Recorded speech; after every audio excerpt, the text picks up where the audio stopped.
order. This is our 30th meeting of the House of Commons Standing Committee on Justice and Human Rights, and today we have Andy Fillmore replacing MP Mike Kellaway and Julie Zarowitz replacing Arif Virani. Welcome, Andy and Julie. Great to have you in our committee.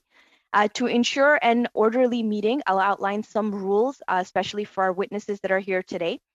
Just take a note at the bottom of your Zoom screen, there's interpretation services that are available. Select the interpretation services that you'd like to listen to. You should be able to speak in any language of your choice, either English or French. Before speaking, please wait until I recognize you by name and unmute yourself. And once you're done speaking, please go ahead and mute yourself.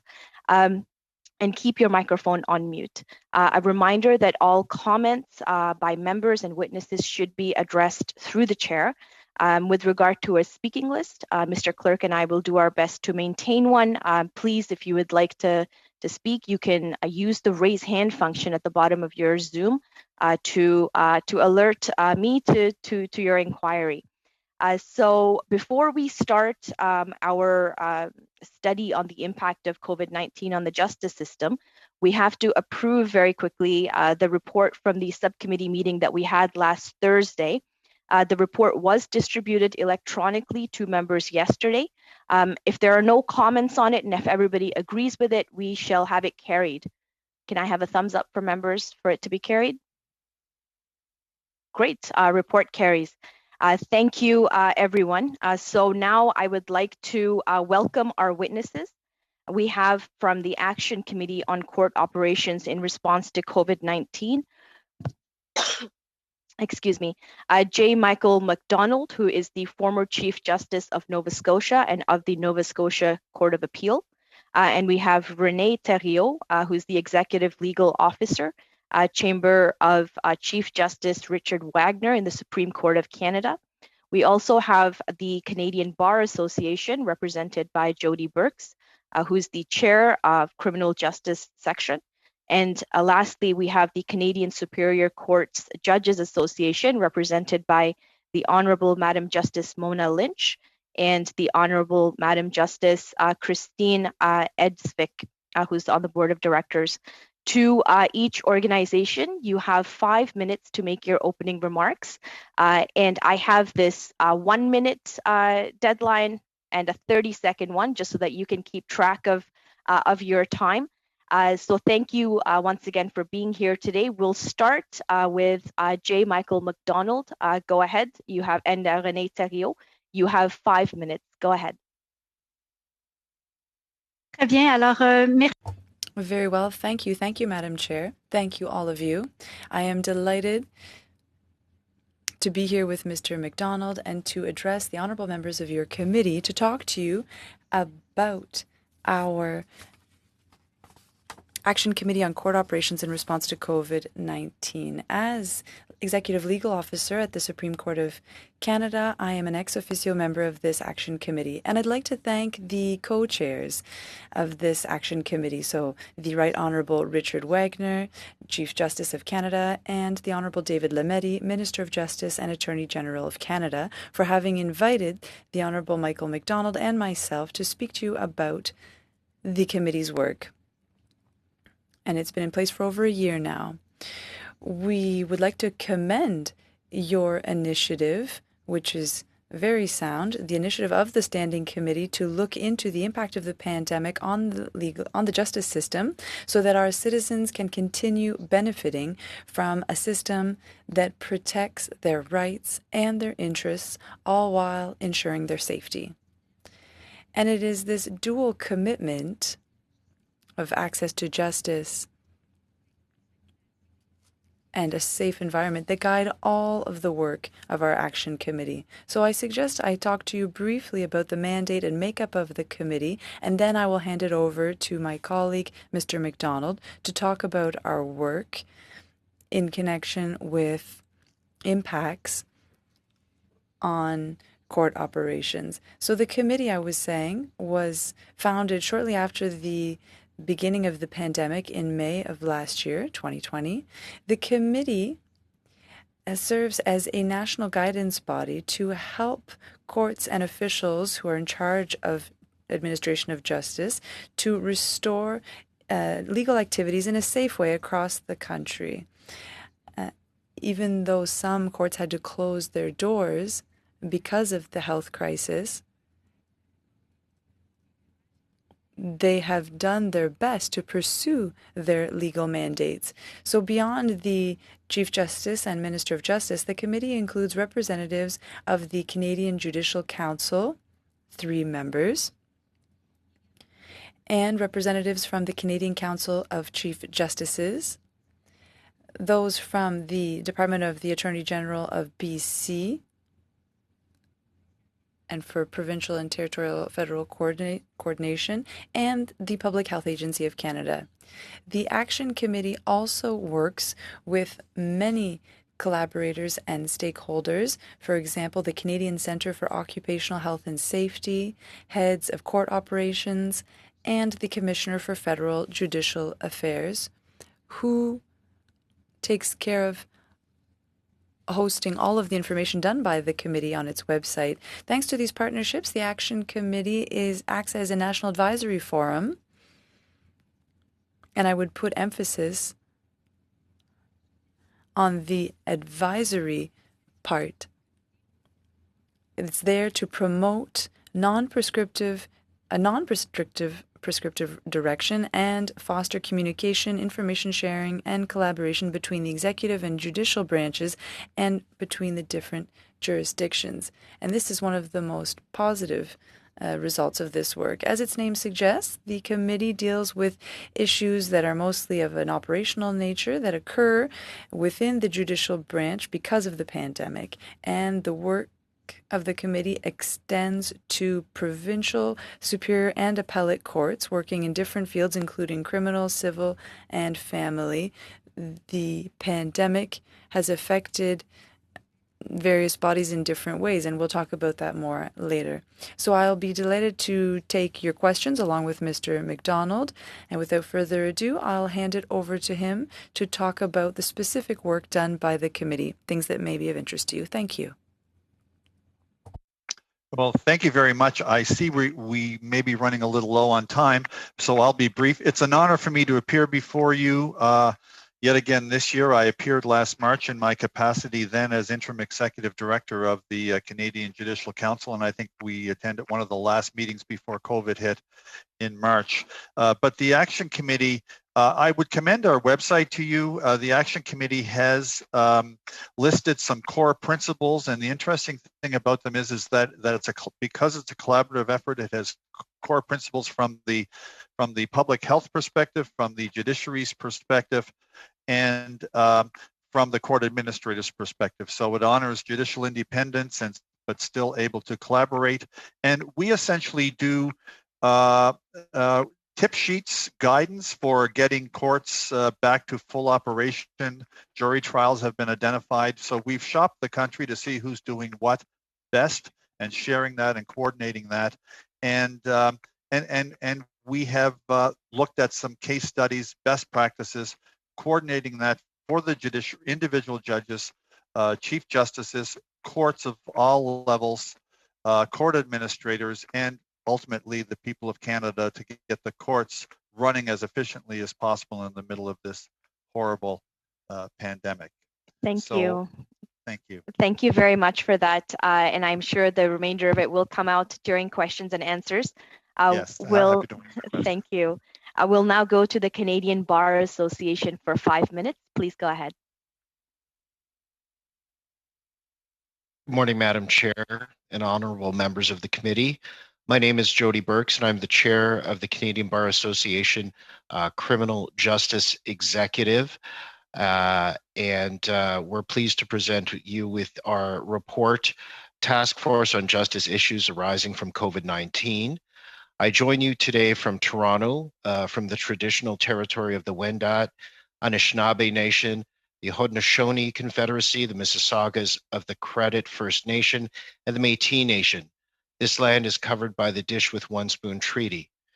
Thank you for inviting the CBA to discuss the impacts of COVID-19 on the judicial system.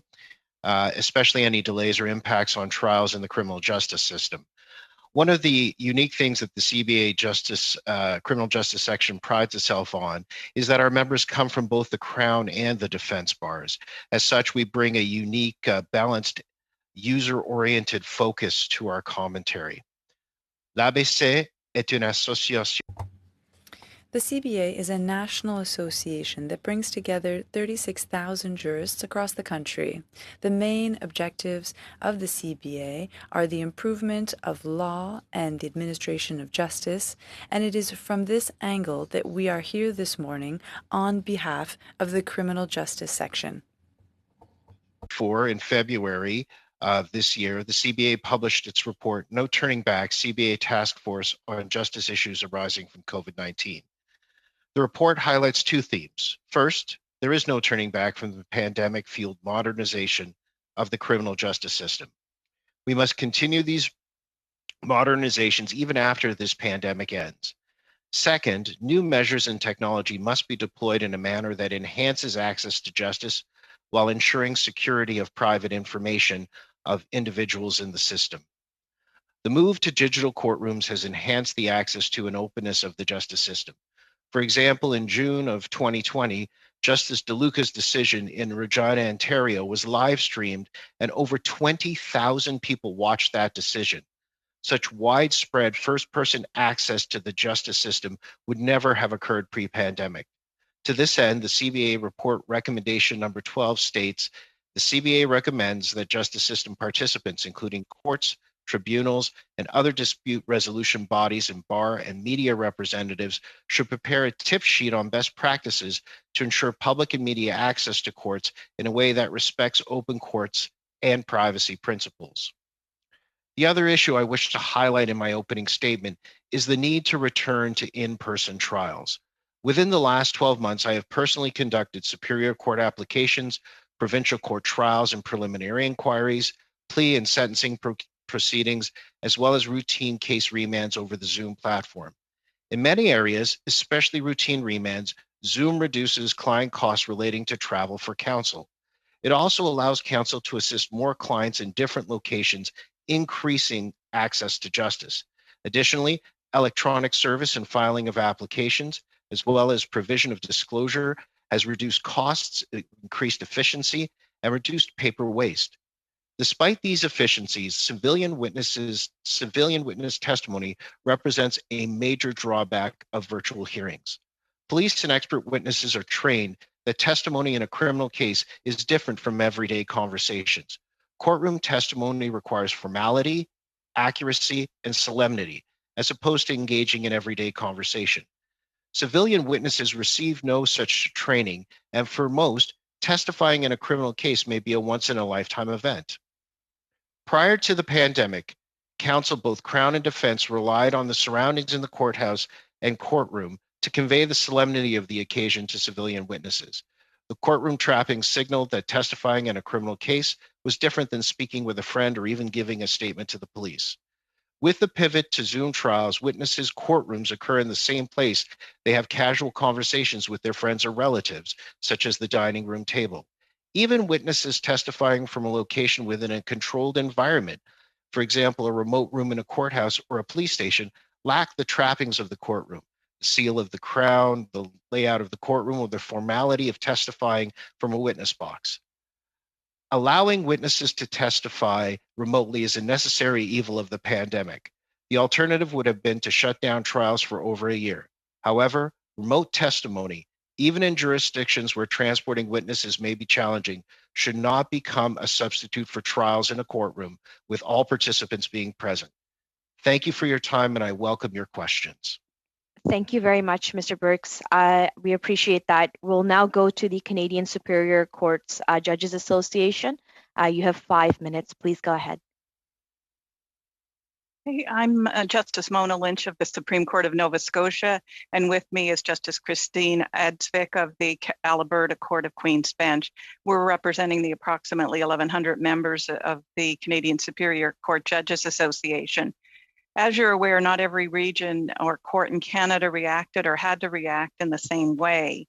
Prior to the pandemic, we were still very much paper-based, and the pandemic required us to adapt or pivot to use technology.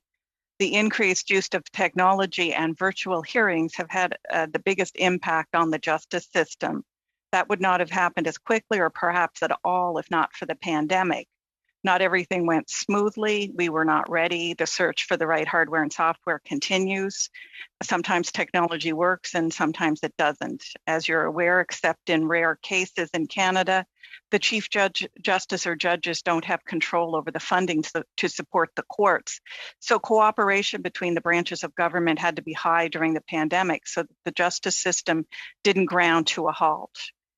While technology has been good and has increased access to justice, there are issues. Poverty is a major limitation. Not everyone has access to the technology necessary for a virtual hearing. We have places in Canada without good or any Wi-Fi.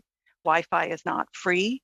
Not everyone has childcare and is able to concentrate solely on a court proceeding when they're in their home. We learned very quickly that when a young child wants a parent, the judge is no longer in charge of the proceeding. So while we want to keep the good, we want to stress that in-person hearings are fundamental to the justice system. A colleague of mine was conducting a family hearing by phone when one of the parties said, "Oh, just a minute," and there was silence. And then she heard, "Can I have a medium double-double?" While that incident is amusing and quintessentially Canadian, it also reveals the lack of respect and attention participants pay when the court proceedings are not in person in the courtroom with a judge. Courts of appeal in Canada adapted to have virtual hearings and continue to do that, but they tell me that virtual platforms do not allow the same back and forth with lawyers, and some of the nonverbal cues are missed. Family proceedings moved to deal with urgent cases such as where domestic violence is an issue, and we all know about the increase in reports and incidents of domestic violence during the pandemic.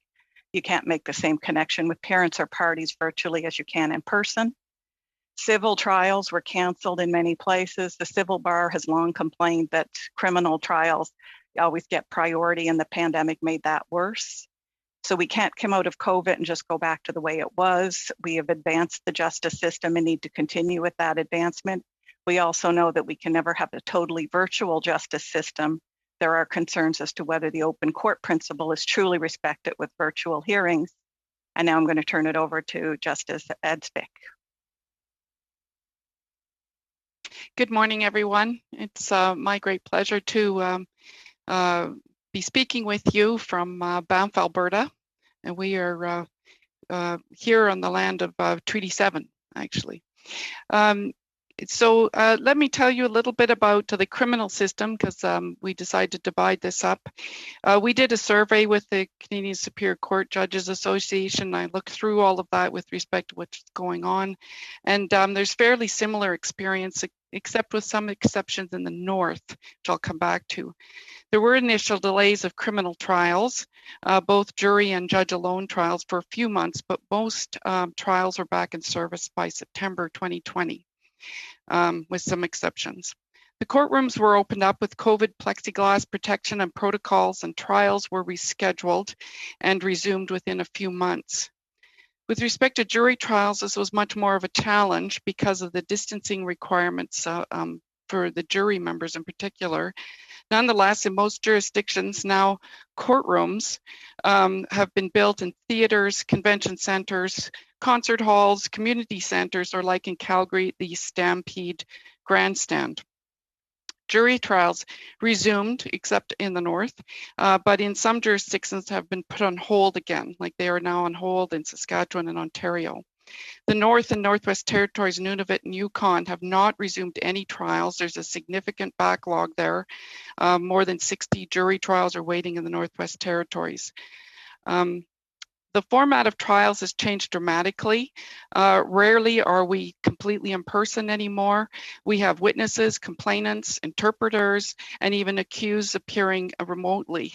For example, I thought I'd just give you on the grounds example. I'm presently in a multi-week, multi-accused sex trafficking trial that's being conducted completely remotely. The counsel are appearing from Calgary and Edmonton. The accused and complainants are testifying from Montreal. The many police witnesses involved are testifying from Calgary. It is a French trial, alors je fais les procès en... So I'm doing both French and English components of the trial, and the interpreters are all in Calgary. It was only for the complainants to testify remotely, but the Crown was exposed to COVID. And in order to avoid yet another adjournment of this long trial, we were able to pivot and do this hearing completely remotely. Some issues that come up are document management issues, exhibit marking. I'm so sorry, Madam Justice. So I know my time is up. I'm happy to answer any of your questions on the grounds changes to the justice system. Thank you very much. We'll now go into our question and answer round. We'll start with Mr. Moore for 6 minutes. Go ahead, sir. Thank you, Madam Chair, and thank you to a very esteemed panel of witnesses. Really interesting and fascinating, actually, to hear your testimony this morning about how you've had to respond to COVID-19. Some of your commentary around virtual versus in-person meetings. We're certainly noticing that on Parliament Hill. I know before COVID, we had never conducted these type of meetings, Zoom meetings, and now it's an everyday staple. So really interesting your comments regarding the what's missing sometimes when you cannot have an in-person meeting. My first question is for the Action Committee on Court Operations in response to COVID-19. Any outstanding items now that you feel should be a particular focus?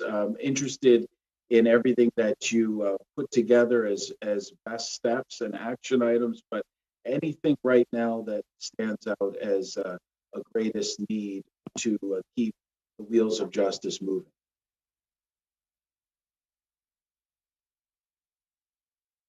Who was that question directed at, Mr. Moore? Oh, sorry, that was to the Action Committee on Court Operations. Mr. McDonald, Mr. Thériault, if you want to take that. Thank you. Yes. Thank you very much for the question.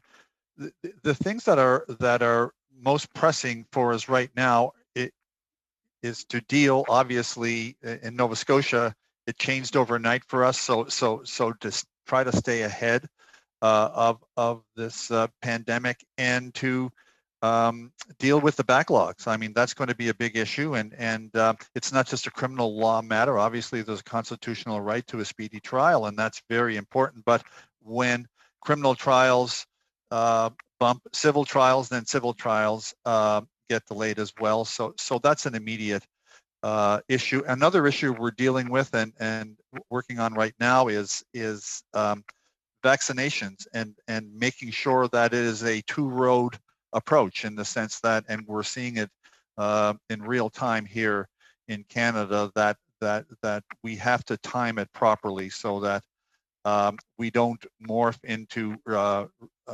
lessening restrictions on the strength of vaccination. So just finding the appropriate balance on that is a big issue, and dealing with the privacy issues emerging from virtual hearings are just three examples, Mr. Moore, that are pressing for the Action Committee right now, and Madame Thériault may have some other examples as well.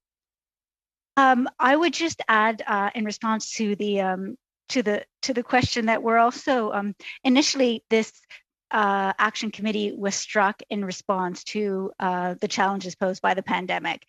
We, from the outset, endeavored to identify the particular pain points. And so, for instance, criminal jury trials were by far the most pressing issue, and that led to a number of recommendations on the part of the Action Committee for action on that front. But I would add is that although this was meant to be temporary, we're also realizing that the pandemic has revealed a number of pre-existing challenges and issues with respect to the justice system, be it the criminal justice system or otherwise. And so a number of the le champ d'action. So where we have intervened are areas where that needed attention even prior to the pandemic. It's only that we're realizing the acuteness of the problem, and so access to justice, the impact on the more vulnerable, even and I think we rightly point out how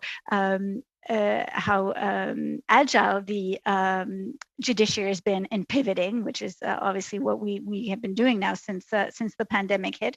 But of course, and I believe it's Justice Edsvik that reminded us that not everyone has internet access. Not everyone is able to just log on a computer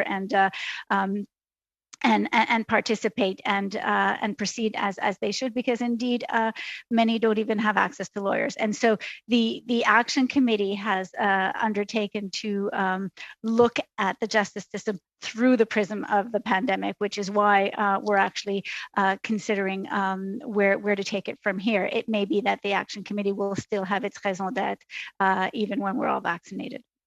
Thank you for that. And I guess I only have a minute left, and I'm going to ask you both with the Action Committee, is there a couple of top of mind developments that you've put in place that over the last year you've seen how they've worked, and you would say perhaps that these are ones that should continue on as we hopefully move towards a more normal existence? These are ones that were done in reaction to COVID-19, but they should last beyond. Very briefly. The use of technology, judges were forced to embrace technology in ways they haven't before, as has the justice system, and I think that will be a legacy piece. And broadband, if I can put a pitch in for broadband around the country, will be very important if we're going to have access in virtual and in remote areas. Thank you very much for that, Justice McDonald. Thank you, Mr. Moore. We'll now be moving on to Mr. Maloney for 6 minutes. Go ahead, sir. Thank you, Madam Chair. Let me echo Mr. Moore's opening remarks about the panel. I really appreciate this. This issue is also near and dear to my heart. I practiced before the courts in Ontario for over 20 years before I went into politics. And 6 minutes of time isn't enough here, frankly. Justice McDonald, nice to see you again. Look, we're talking about COVID issues. From my perspective, I mean, the challenges during COVID have been or are being addressed. The real issue is what are the takeaways from all of that, and what improvements can we make to the judicial system, the court system, the administration of the courts going forward. I was very pleased to hear from Mr. Burkus and Justice Lynch and others that going back to in-person trials is necessity, because I agree with that, because much of what takes place in legal proceedings are assessments being made by judges and juries. You can't see if anybody is in the room with me right now. You can't see if somebody's holding up a sign saying that's a bad answer or that's a good question. The solemnity of the courtroom is bang on. I think it applies equally to other steps in legal proceedings too, like mediations, pretrials, discoveries, and civil proceedings. And thank you, Justice Lynch, for mentioning the civil process, because it gets overshadowed by the criminal process time and time again in the civil areas where I practice. So this is a very long-winded way of saying, has there been thought given to criteria to be applied on when video trials and appeals can be used in place of in-person proceedings? And that question is to anybody. I mean, why don't we start with, I would think we could start with some of the judges on the panel.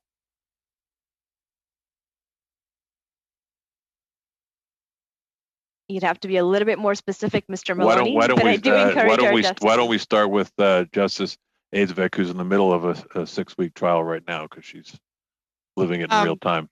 That's right. I'm on the ground working on this. I think on a go forward basis, some of the criteria of who can attend or not is right now we have much more flexibility, let's put it that way. And so in the past, criminal trial lawyers in particular were very reticent to have complainants or their accused attend remotely. And now they are seeing the benefits of that happening. And I understand your views, Mr. Maloney, about how it's difficult to monitor a video situation. So we're taking lots of steps. So if somebody does attend remotely, we have them turn their camera around. The complainant, in my case, that's testifying right now, is in a hotel room so that there's no distractions. All to say that I agree, an in-person hearing is a lot more interesting. It goes a lot more smoothly. It's less tiring. But nonetheless, sometimes our witnesses are out in remote areas. It's very difficult for them to attend in court. So this gives us the flexibility and access to justice, which we didn't see the availability for beforehand. So I think that is tremendous. But we are I saw the CBA report and I read it with great interest. I thought it was a tremendous piece of work, Mr. Burke, and I'm glad that you're here. And I certainly wouldn't want to see many of the improvements that we've made in conducting trials go away. The other thing that's really important that's changed is because we're doing things virtually, the need for digital documents has become crucial. So this paper-based world that the court systems were logged into, there was movement before the trial. I actually did a study in this in 2018 about technology across the country and in the US and the UK. Canada is very far behind in terms of moving to an electronic digital-based system, and this COVID has forced us to use more technology. I would hate for that to go away. Even if we're in person, we can use more digital documents and kill less trees. So those are a couple of, I don't want to hog the stage here, but those are a couple of my thoughts. And I'm running short of time, so just a quick question. Look, I agree the CBA report was very helpful, but one of the recommendations is that less complicated, simpler proceedings can be done remotely. There is an access to justice issue. I used to have to go up to Haileybury, which is in Northern Ontario. I'd fly and then rent a car and I'd stay there for a 1 hour pretrial. There's going to be great pressure now to do those remotely instead of in person, and you lose the solemnity, as Mr. Burks has mentioned. So I would ask that hopefully all of your groups could come up with criteria that would be applied, because it's ultimately going to be the judges that are going to have to decide who makes those, and when that happens. Okay, very quickly, the other thing, one of the things we've seen during COVID here in Toronto, judges are working from home, court reporters are working in the courthouse. There's health and safety concerns. It's a technology issue. Has there been any steps taken in your jurisdictions to give consideration to how you could sort of create a level playing field between the court's administration side and the actual judicial aspect of it? I'll jump in with that. I don't think that's the same across the country. So in Nova Scotia, up until we've had the recent outbreak, we were working in the court, in the courthouses, and then the court reporters and we're working from home at different points as well. I understand from speaking to Chris that in Alberta, the judges are more likely to be in the courthouses and the support staff is at home. So it's different across the country. Thank you. Thank you very much. My apologies, we're running very short on time. Thank you, Mr. Maloney. I will now go to Monsieur Fortin. Voulez-vous commencer pour 6 minutes? Merci, Madame. Thank you, Madam Chair. Firstly, hello to our witnesses and welcome. It's quite impressive to see this number of specialists and judges on the same panel. Mr. Fortin? In the House for the bells will ring for 30 minutes. So at this time, I'll ask for unanimous consent of committee members to continue for 12 minutes with Monsieur Fortin's time and Mr. Garrison's time so that we can at least get through the first panel. Is that okay with everyone? No. Yes? Okay. No. Thank you. Oh, Mr. Garrison? Okay. Well, in that case, because we do not have unanimous consent, we will suspend the meeting until after the votes. Thank you for your patience, everyone.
Members benefit. I have asked the witnesses from our last panel to stay and to be available for questions answers for the second round because there was not much of an opportunity, especially for the Bloc and the NDP to get that opportunity to ask questions of this very, very interesting panel. So at this time, I will introduce our second panel of witnesses.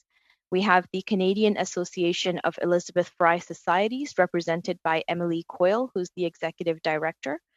We also have the Canadian Juries Commission, represented by Mark Ferrand, who's the Founder and Chief Executive Officer. And we also have the Office of the Federal Ombudsman for Victims of Crime, represented by Heidi Illingworth, who is the Ombudsperson. Thank you and welcome to our committee. Thank you for being here today. Just for housekeeping, I have this 1 minute deadline and a 30-second card so that you can keep track of your opening remarks. Each organization will have 5 minutes each to present, and then we'll go into questions and answers. So we'll go ahead and start with the Canadian Association of Elizabeth Fry Societies. For 5 minutes. Please go ahead. Thank you very much, and good afternoon, Madam Chair and members of the Justice Committee. CAFES, as we call the Canadian Association of Elizabeth Fry Societies, is a national organization, but our main office is located on the unceded and unsurrendered territory of the Algonquin Nation. We are dedicated to upholding and forwarding the rights of criminalized and incarcerated women, trans, non-binary, and two-spirit people, particularly those who are serving federal sentences. And one of the key aspects of our work is the monitoring of conditions of confinement within the federal prisons that are designated for women. The people that we work with are disproportionately those who are living in poverty, with mental illness and often histories of addiction. They are people who have been underserved by multiple systems prior to incarceration, including healthcare, and so often enter into their time in prison with underlying comorbidities. It is not surprising then that when the COVID-19 pandemic began in Canada, the fear of contracting the virus was extremely present in the prisons given the existing health conditions. Add to this the very real risk of being incarcerated in a congregate living environment. Now, since the emergence of COVID-19, people in prison have been held under harsh conditions that were not contemplated or foreseen by the courts at the time of sentencing. These have included, but are not limited to, the suspension of all programming and visits, adapted movement schedules, such as only being allowed out of living units or pods for less than half an hour a day, if at all, limited access to the telephone, limited access to legal counsel, and disturbingly, the reported use of structured intervention units, which are the old segregation units, used to isolate prisoners who were showing symptoms. Now, based on this, the most important recommendation that CAFES has for this committee is to immediately push for the implementation of alternatives to incarceration and, in tandem, resource communities as well as possible so that they can provide the supports that are needed. This recommendation is in line with the latest COVID-19 report from the Office of the Correctional Investigator. Additionally, given that the harsh conditions were not and could not have been foreseen at the time of sentencing, we are encouraging government intervention to count time served during the pandemic in such a way that it accelerates the timings of release. I also want to briefly expand upon two of the conditions of confinement that I articulated previously, and the first is the sustained lack of access to legal counsel, and the second is lack of access to programming. During the pandemic, lawyers were barred from physically entering the prisons. This is at the beginning, so thus the reliance on telephones for communication with lawyers became paramount, while at the same time access to confidential phone calls became extremely limited. In many cases, private phone calls are taking weeks to set up between lawyers and their clients. Some are being asked to use the telephones in their living units, which can be expensive, and are not guaranteed to be confidential given the ability for corrections to monitor any of the calls in the prisons from these particular telephones. Where lawyer visits have resumed in some jurisdictions and in restricted ways, prisoners and lawyers alike have been asked to articulate in writing why an in-person meeting is needed, including in some cases asking for details about the concerns that will be addressed, which is a clear violation of lawyer-client privilege. And these difficult logistics are for people who have already retained counsel. Actually finding and hiring counsel while incarcerated during COVID-19 presents an additional suite of barriers that are nearly insurmountable without outside support. Without in-person lawyer meetings, reliance on written materials and communication raises yet another access to justice issue, as the rates of literacy for federally incarcerated people is considerably lower than the rest of the population in Canada. In sum, during COVID-19, the right to legal counsel for incarcerated people is being treated as an inconvenience. Thus, access to legal counsel should be prioritized and should never be considered conditional.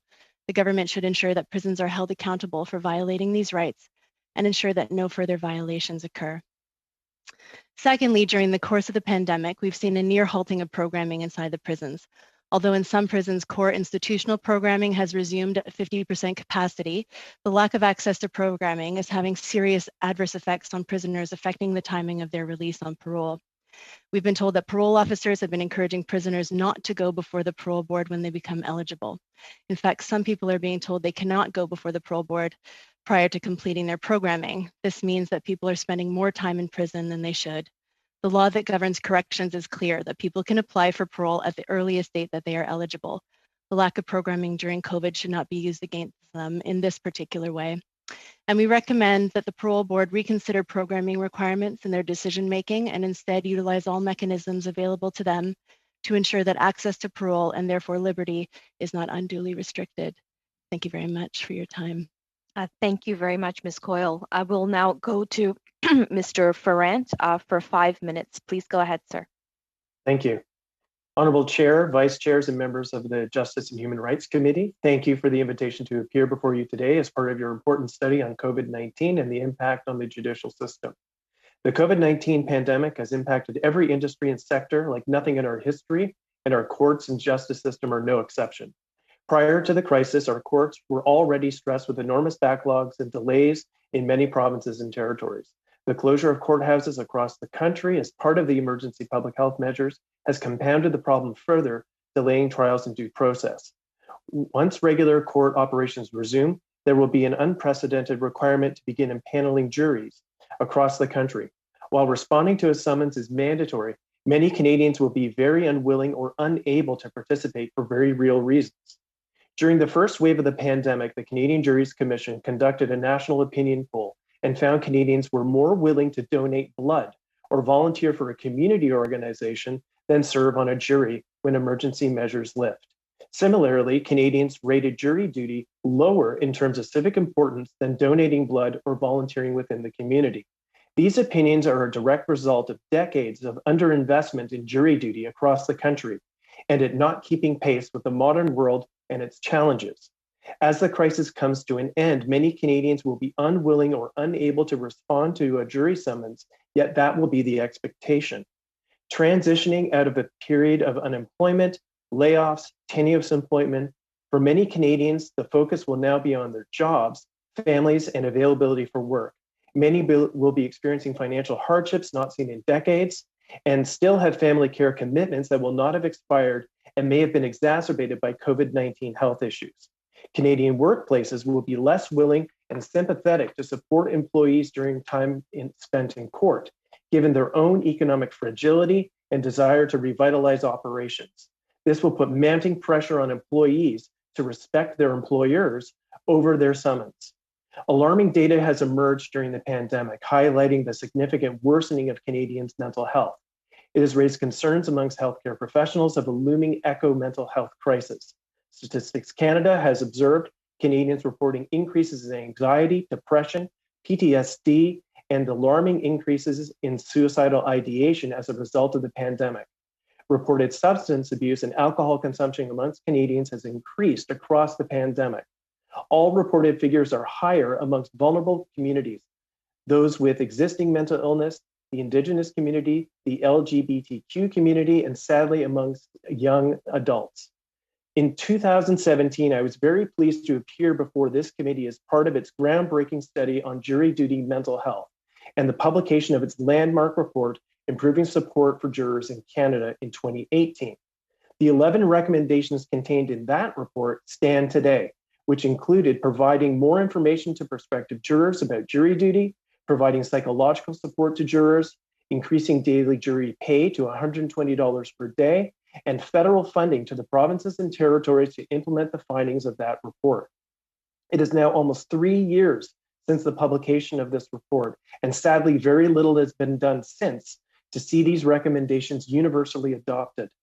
The Canadian Juries Commission was born out of those recommendations to represent and support Canadians on jury duty, coroner's inquest, and provide programs directly to jurors to assist them in their roles, working with the provinces and territories and the judiciary to improve jury duty. The recent federal budget detailed significant investments in mental health to meet the challenges of COVID-19, vital investments to combat systemic racism and improve access to justice across Canada, and investments to repair our economy and grow back post-pandemic. These investments must be met with similar investments in jury duty, which is the last remaining mandatory civic duty in our democracy. This current crisis will only serve to compound and deepen foundational concerns for jury duty identified by this committee and the Canadian Juries Commission. Once selected, jurors are identified as judges of the facts and are exposed to the same graphic and disturbing evidence as others in the court as part of their role. But unlike the judge, legal counsel, court staff, police, and first responders are not afforded access to new and evolving evidence-based treatments to assist them after the verdict is delivered.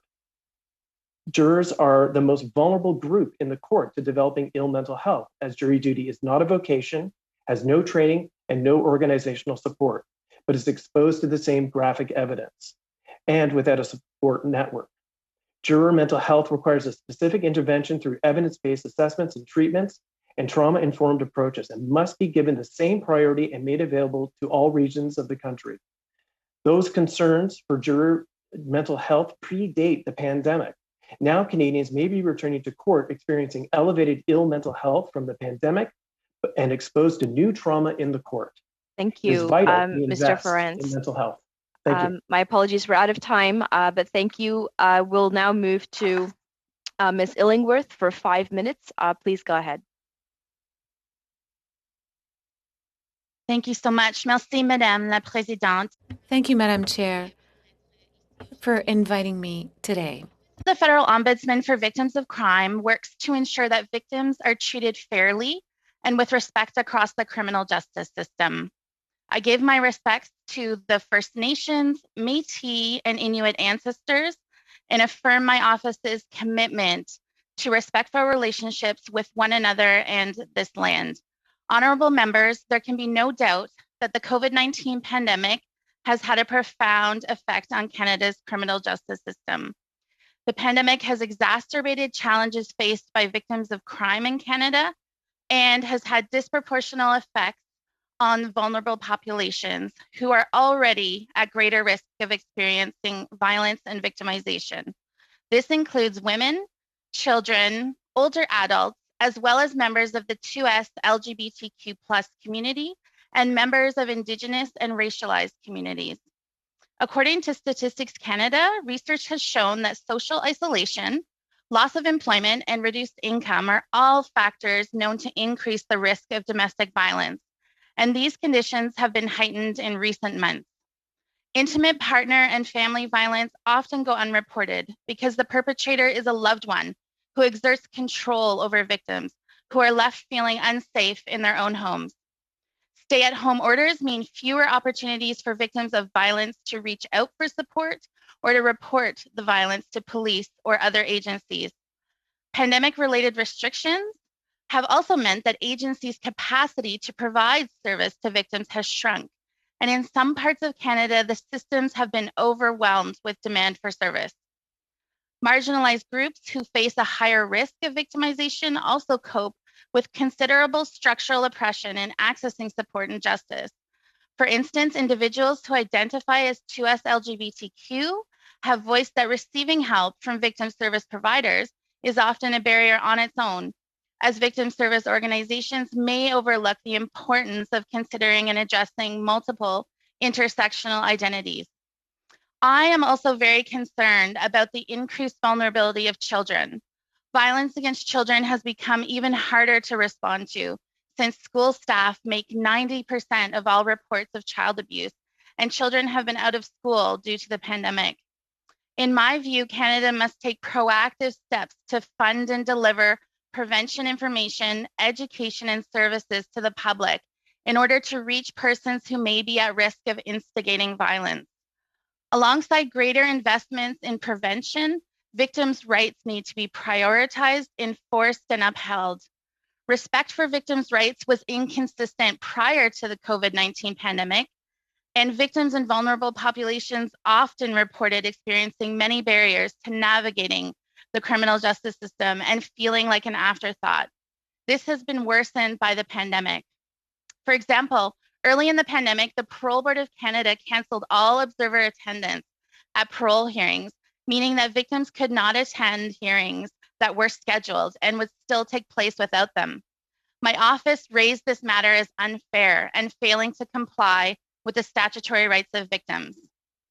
The teleconferencing and video conferencing accommodation was eventually extended to victims, as had already been the case for offenders' assistance. But this set a concerning precedent that victims' rights could simply be pushed aside and overlooked, rather than ensuring proper accommodations were put in place so that their rights could be upheld. This cannot and should not be the case. I would also like to discuss the worsening of criminal justice system delays due to COVID-19. Courts and other tribunals have been slow to modernize and use technology to move cases forward. We must bring accused persons to justice in a timely manner as required by the Charter. Not doing so affects us all, but none more so than the victims and survivors who have been harmed. Victims experience memory loss, heightened stress and anxiety, and feelings of languishing the longer cases take to be decided. In closing, I will emphasize that the consideration of the rights of victims of crime to information, protection, participation, and restitution is in the interest of the proper administration of justice during COVID-19 and beyond. I welcome the opportunity to answer your questions. Thank you. Merci and miigwech. Thank you very much, Ms. Illingworth. We'll now go into our first round of questions, starting with Mr. Cooper for 6 minutes. Go ahead, sir. Madame la Présidente, point d'ordre. Point of order? Yes, Mr. Fortin? I just wanted to know, when we suspended for the vote, it was my turn to ask questions. So how do you see this? Have we lost that time? Are we not picking up where we left off? Thanks for that question, Monsieur Fortin. Yes, we have lost a significant amount of time, and with the two full panels, which is why I asked the witnesses from the first panel to stay for the second panel, so you will have your opportunity to ask them questions as well when it's your turn. Right now, we have started our second hour and our second panel, so we'll just go through. I'll do my best to make sure you get your time, Monsieur Fortin. Thank you for understanding. Go ahead, Mr. Cooper. Merci. Thank you, Madam Chair. Mr. Ferrand, I was there in October of 2017 when you appeared before the Justice Committee and gave very powerful testimony along with other jurors, and I was proud of the fact that we came together as a committee unanimously with, as you put it, a groundbreaking report on enhancing juror supports, the first parliamentary study and the first report of its kind. You noted, unfortunately, despite a great deal of consensus, we haven't seen a whole lot of action 3 years later. You spoke of the fact that nowhere in the budget was there mention of jurors. I would further note that Recommendation 10 spoke of the need for one-time federal funding to the provinces and territories to implement the recommendations in the report. Can you speak to that and more broadly the need for federal leadership? And would you agree that that leadership and that funding is all the more necessary in light of COVID? Thank you for the question. in speaking with attorney generals across the country, they have expressed a willingness to implement some of those recommendations, some more than others, but they are also expressing the need for a federal investment, going back to that report. And COVID-19 obviously has put downward pressure on the provinces like no other time in our history. So given that jury duty is vested in the criminal code and is a federal mandate administered provincially by the provinces, there is need for a federal role in this at this time in investing in improvements to jury duty. And as I said, raising jury duty pay to $120 per day, while a provincial responsibility, can be shared with the federal government through transfer payments. And we're not talking about an investment that is going to break the back of any government. In fact, it's going to improve the lives of jurors, and it's going to open the opportunity for racialized Canadians and those who work in the gig economy and those who are underrepresented in the justice system to participate in jury duty simply by being able to afford it. I've heard from so many Canadians who've said, I would love to serve on a jury, I simply can't afford it. And my employer will not allow me to do it. And so if we're talking about combating systemic racism and access to justice, simply raising jury duty pay allows us that opportunity suddenly to change the diversity of a jury, simply by bringing in people who could not have been able to do it otherwise before.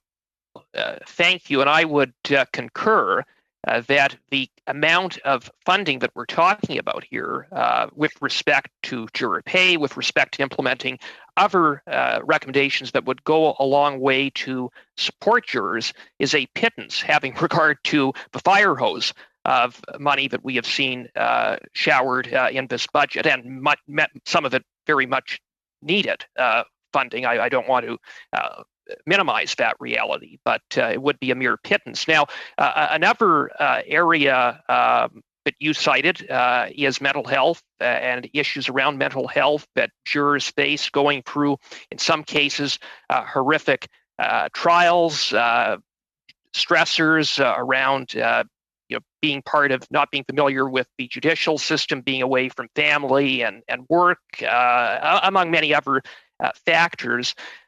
One of the recommendations in the report from 2018 was to carve out an exception to the jury secrecy rule, because right now jurors who are suffering from mental health issues arising from their jury service aren't able to talk about all aspects of their jury secrecy, all aspects of their jury service, namely the deliberation process, which often can be the most stressful aspect.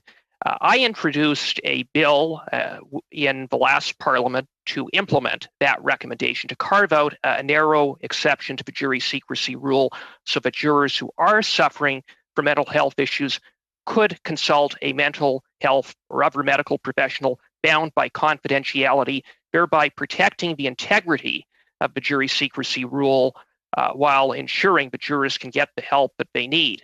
There was, again, unanimous support for that bill, but it died in the Senate prior to the last election. I worked with Senator Boyd New to introduce a bill in the Senate, but it's been stuck there. The government has introduced Bill C-23, which touches on issues around jurors in a COVID context. Would you see it as beneficial that Bill C-23 be expanded to include the substance of what is in now S-212 so that we can get this done finally, something everyone seems to agree to? I absolutely agree with that statement. This is the third time that we have tried to see this bill and this amendment to the criminal code passed.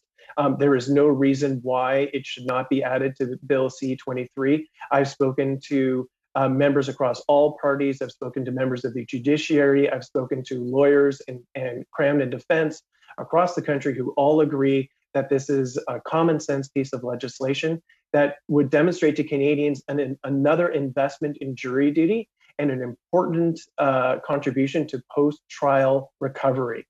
Many jurors have said it wasn't the trial, it wasn't the evidence that hurt me mentally, it was the emotional trauma of reaching a decision or not being able to reach a decision in a truly public and difficult case. Thank you very much. I'm sorry, Mr. Ferrant. We're really running low on time. My apologies, Mr. Cooper. You are out of time. We'll now go to Madame Briere for 6 minutes. Go ahead. Thank you, Madam Chair, and thank you to all of our witnesses and for your patience today. My question is for Ms. Illingworth.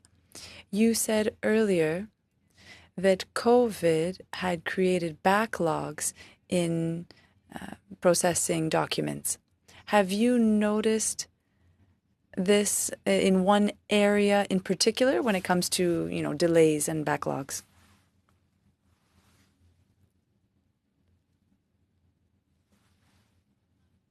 The question, I think my comment was around the fact that we had considerable delays and backlogs prior to COVID, and then the pandemic has only worsened this with, in terms of trials being put on hold. Initially, we saw that courts were addressing only urgent matters. So, there's been some restarting of proceedings. And again, as we go through more and more lockdowns, we see cases being put on hold. And not everyone is fully moving towards the virtual hearings in all parts of the country as of yet. So I think the previous judge that was on was talking about how in the north in particular, they haven't been having trials consistently during the last year. So I was talking about that context in terms of actual criminal cases proceeding in a timely manner. Okay, thank you. And les procédures de And now the remote hearings has an impact on our system, of course, and an impact on our ability to take on various files. Have you seen an impact on the way victims and witnesses are dealt with in a more humane way because it's remote? Have you noticed anything on that front?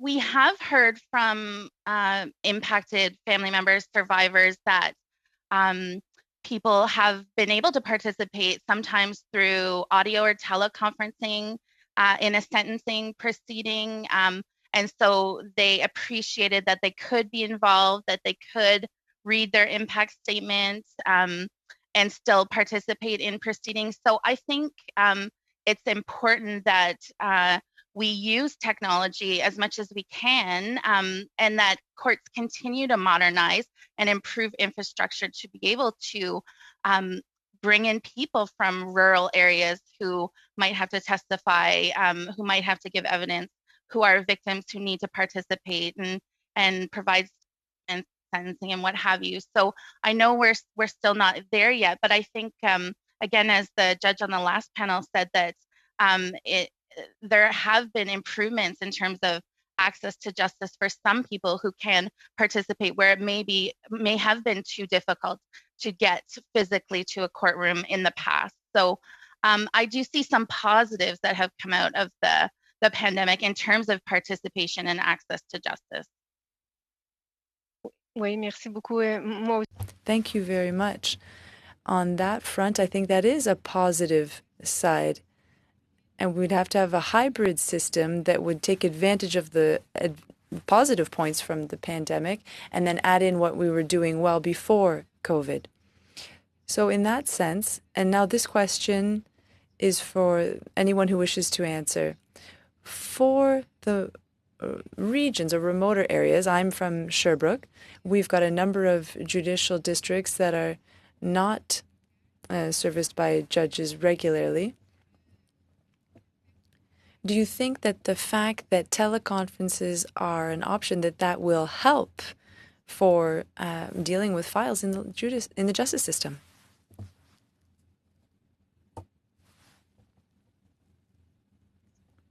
Ms. Burke, Mr. Burke?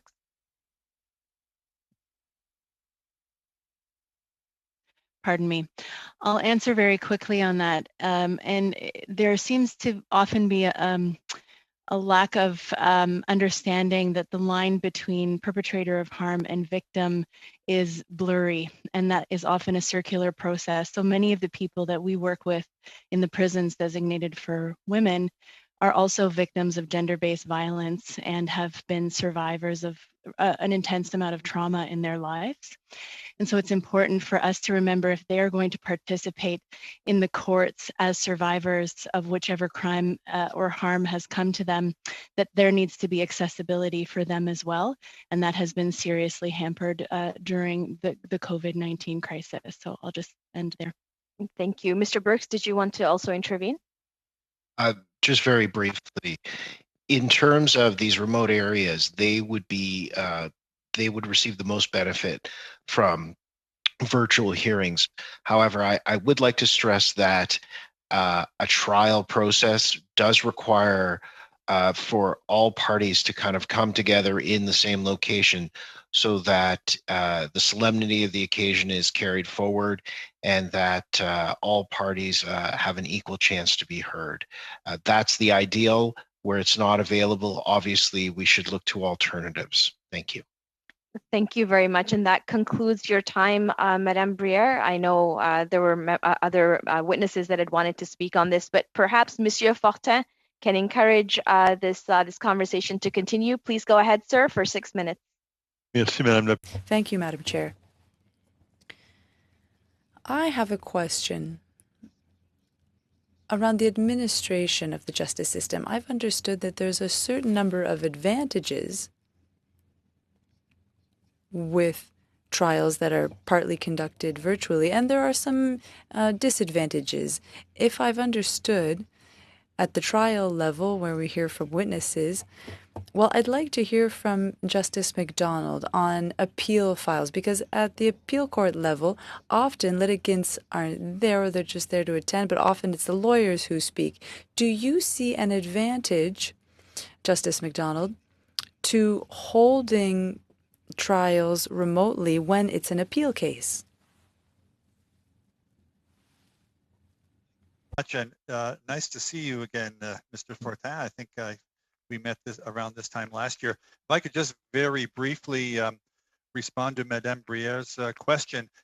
We made arrangements to email the link to our commissioner's website and the portal for the work we're doing, and we actually have a paper on virtual Indigenous justice centers and liaison officers for dealing with remote hearings in virtual hearings in remote communities and Indigenous communities, and I commend that to you.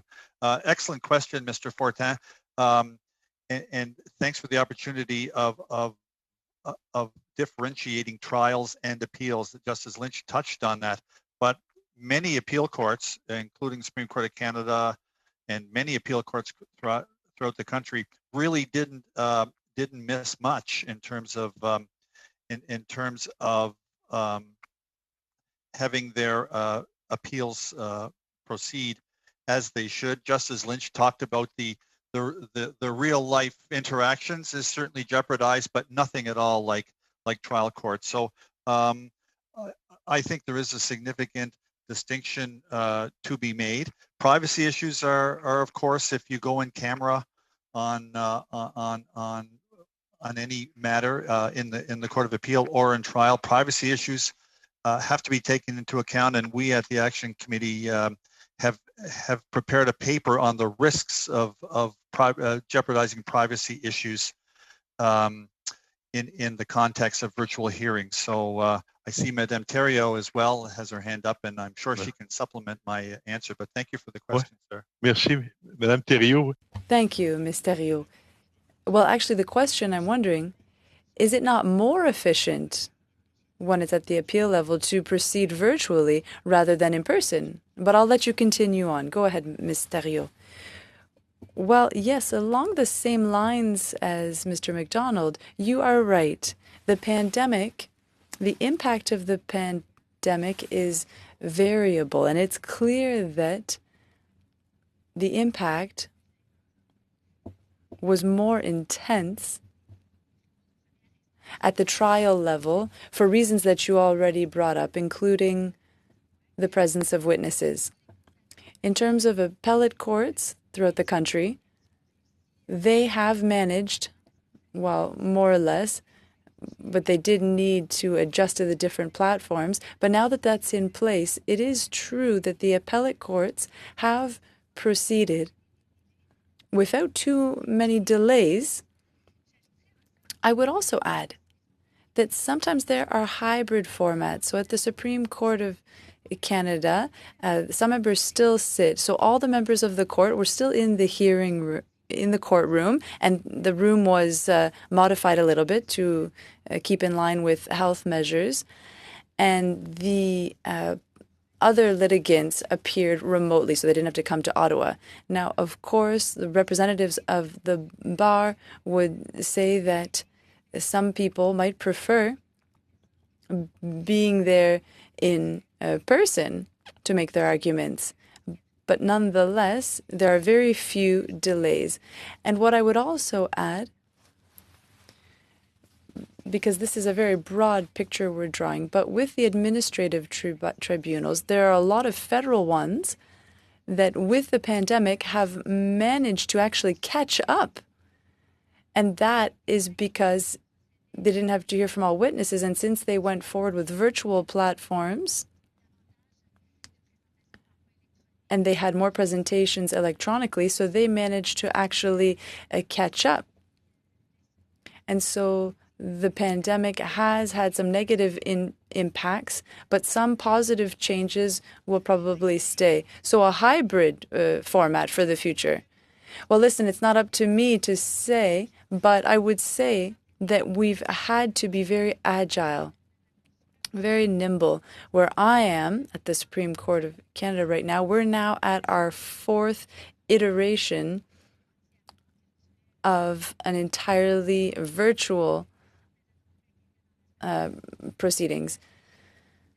And so sometimes, well, when the pandemic got worse, we had lawyers on platforms and requests. Well, otherwise, with exceptions, we've always had people come on site. Well, we talked about the trial court level, but I think my time is up, Madam Chair, so I'd like to hear more about the challenges and understanding the credibility of witnesses and the dynamic with the experts and the lawyers. I think that would be interesting to know. Thank you, Ms. Thériault and Justice McDonald. Fortin. We'll now go to Mr. Garrison for 6 minutes. Please go ahead. Thank you very much, Madam Chair, and I thank all the witnesses for their patience with the parliamentary system today. In particular, I want to thank the witnesses of the second panel for bringing the important topics of the conditions under which jurors serve, the impacts on victims, and also on those who are currently incarcerated. But I do want to return to the first panel for my first and probably only round of questions here. And to Mr. Burks, the very comprehensive and excellent brief we received from the Canadian Bar Association. It raises two issues which are of concern to me. One of those is the use of private platforms for the online proceedings. And I have that concern about the House of Commons, not just about the court system. But your report talks about those who make money off of the data acquired from hosting these services. Can you expand a bit more about the threat? Because I think it is a real threat, both to privacy and to security of information. So thank you very much for your question. You know, it's probably a trite statement at this point that the new currency in the new electronic world is personal data. We're constantly our data is being monitored, harvested, and used to target us with advertising. So, you know, the Federal Privacy Act legislation and various provincial Privacy Act legislations are going to have to take a long and hard look at some of these private platforms that, you know, in just to use, the social media example, when you plug in your credentials and sign up for the service, that data is then harvested and monetized and then disseminated. Obviously, if a judicial or quasi-judicial body is going to be using a private service such as Zoom or Microsoft Teams or any of the other ones, there's got to be some provisions put in place that the private organizations undertake not to disseminate our private information. And that's going to have to be legislated, and it's going to have to be monitored, and it's going to have to be enforced. So if that data gets out there, that whomever has leaked that inappropriately is going to face some kind of sanctioning. Subject to any further questions you have, that I just want to keep it brief to give everyone an opportunity. Thank you very much. All of the participants in the first round and indeed in the second panel talked about the impacts of COVID on the problems of systematic racism and the disadvantage of people who live in poverty. So I just want to return to the Superior Court judges we have with us and ask for their opinion on whether they believe that COVID has exacerbated the already large disadvantages that racialized Canadians and people living in poverty face in accessing justice.